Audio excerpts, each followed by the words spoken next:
Hi there, Sandy here. Welcome to another jewelry making video at keepsakecrafts.net. Today I'm going to show you how to make this wire worked necklace using fall shades. All the components are really easy to make using a wire jig. So my first step when I was designing this necklace was to do a little bit of playing with my wire jig. I had in mind to take several wire components and assemble them together into some sort of a pendant necklace. You can see here's a heart that I made, which I kind of like, but what I really need to get a nice smooth curve here is one of the larger pegs. They make jigs that have pegs that are fatter, and that would have given me the nice curve here. But this is kind of a cute element.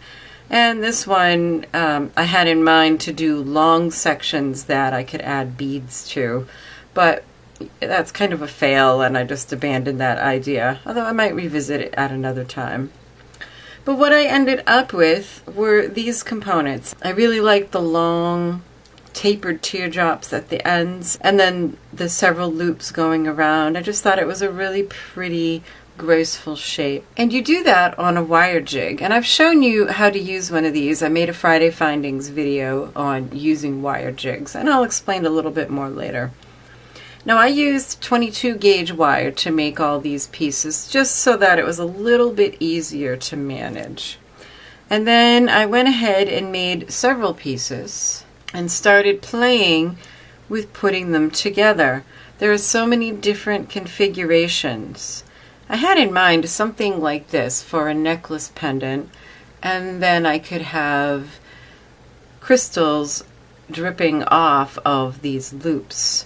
Of course, once I saw these three, I said, ooh, I need to make three more. And look, snowflake. I said, oh, that's a pretty possibility. I'm not making a snowflake today, but it was kind of fun to just play and possibly put the heart down at the bottom. Didn't really love that. You can even put these together in such a way that they make a straight line. So there's lots of different things you can do once you make several of these components and shape them however you like. This would be kind of a pretty choker just with these going like this. So I find this kind of designing really fun and relaxing, just to have several elements and start playing with how you're going to put them together. And then, again, I always say it, make visual decisions visually. And so I pulled out a whole bunch of crystals to try and see what would work. That's a little big. It's August here. That's a little wintry. Maybe a smaller one would be pretty. Something like these. That's kind of pretty. I like these little pink hearts, but they're maybe a little small. Maybe put a couple here and here. So you just pull out beads. These are top drilled bicones. You just start pulling out beads and playing. See what works, what you like, what you don't. In the end, I settled on using an entirely different wire. Like I said, this is 22 gauge wire, and so I decided to use 20 gauge wire. And this is just a colored coated copper wire. It's a craft wire. It's quite inexpensive. You can certainly use fancier different wire. And to make each of these pieces, you just need a piece of wire about 8 inches long. You want to straighten it out first. And then this is the setup on your jig. And for my Patreon supporters, I'll have this diagram on my Patreon page. You can certainly design your own and come up with designs that work for you. If you have a continuous piece, you need to decide where they're going to overlap. So like I have these right here at this point. So that's where you need to stop and start. So I'm going to leave just a little bit of wire to hold on to. And then you want to know where you're going next in the pattern, which is why it's good to practice and get familiar with the pattern. And that way you'll have smooth curves, and try to keep the wire down onto the jig. It'll want to come up, and you'll have to slide it back down. I usually end up using my thumbnail like this. Slide it back down.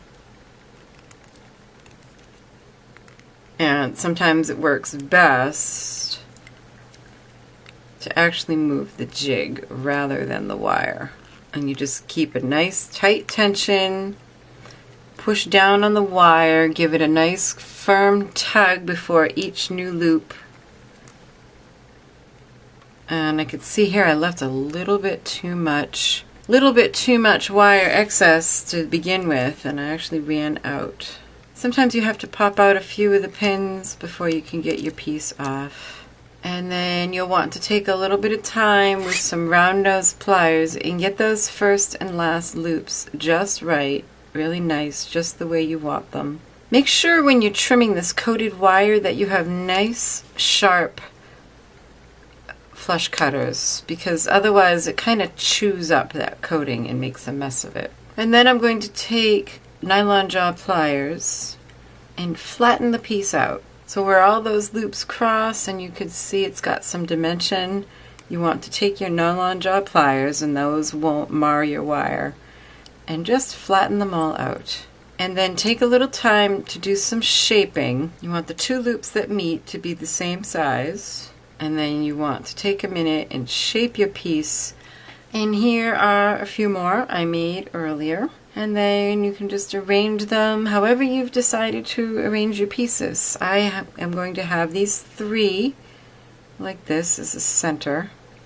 Any of the loops that are doubled, I want to make sure that they touch other loops so that they will be connected with jump rings, so that they'll be held together. And then on the ends, I put the two teardrops together to make that shape. So that's going to be the shape of my necklace. The next thing I did was pulled out a few crystals that I thought went with the color of the copper wire. So I have these red ones, which I thought were really pretty. And then also some yellow and orange.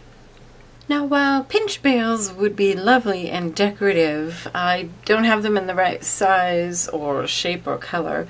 So I'm going to do messy wraps with wire. And what I have here is wire in the same color as this heavier gauge wire, only this is 24 gauge. And I'm going to messy wrap these briolettes. So I have here an 8-inch piece of this wire.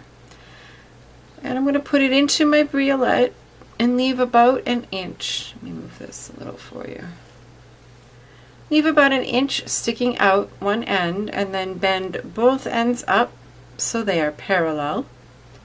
And then keep bending them so that they crisscross right over the point of the bead. And then go ahead and grab that wire with your pliers right where they bend and straighten them out so they run parallel again.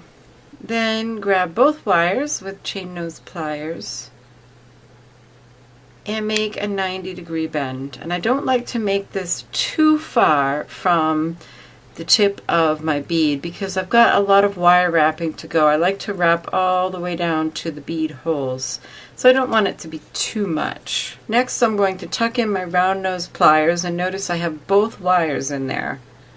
Wrap that around, reposition, finish my loop. Now, because I'm using the coated wire, I'm going to use these pliers to hold onto that loop. These are kind of like a half and half plier. One jaw is a cone, like round nose, and then the other side is flat, like chain nose. And what that does is you can put the cone into the loop, and then the flat side holds it, and instead of being a round which can dent and mar the coating on the wire, it's flat, so it just holds it. It has less chance of denting it. And next I'm just going to take my shorter piece of wire and just wrap that around, and this doesn't have to be neat or anything because it's going to be hidden under the rest of the wraps. And now you can take your remaining piece of wire and just go ahead and do 3 or 4, however many wraps it takes to get down to cover those bead holes. And I like to keep this generally cone shaped. So I don't want to build up a whole bunch here under the loop. I definitely want to have more wraps and have a bit more thickness down at the bottom. And then if you need to, you can trim that wire end and tuck it in. Just be gentle here with the wire again so that you're not marring that coating that's on it. Now there's one thing I forgot to show you. Once you finish making your pieces, you just want to get out a bench block and some kind of a soft hammer that isn't, again, going to mar your wire. I have a rawhide hammer. You can use a nylon hammer. And you're just going to flatten these. This will work harden them so they won't lose their shape while in the necklace and help flatten them further. This is just to continue what you started when you were squeezing them with the nylon jaw pliers. So you want to do that for all of your pieces. So here are my crystals all wire wrapped. They kind of look like Christmas lights. There's another possibility. Now I have all my pieces laid out and I know where I want them, and it's time to start adding the briolettes to my wire jig pieces. And you want to do this before we attach them together because the jump rings that we use to attach them together are going to get in the way. So I've already started here. I've added this red dangle over here, and now this orange one needs to go right there. And so you just start, I've just twisted this loop open a little bit and slide on the loop of my briolette and just let it go for a little ride. It's kind of like putting a key on a very complicated key ring. You just follow the wire until it's where you want it. And then you can use your nylon jaw pliers or whatever just to get it back into the shape you want. And then repeat to add all of your briolettes where you want them to be. Now that all the crystals are attached, and because these jump rings are what is holding your whole piece of jewelry together, do be careful to take the time to just make sure that they're closed nice and securely. And when you're putting this on the second jump ring in each pair, you'll have to be careful that they're not twisted so that the pieces lie flat. Or, of course, you can get creative and make some interesting three-dimensional jewelry pieces, if they don't.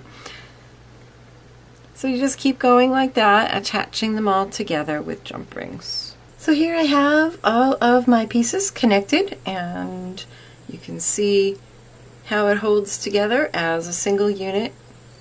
And I decided I wanted to add a little bit more color to it, so I got out these 4mm faceted Swarovski crystal rounds, and I'm just putting them on head pins to attach.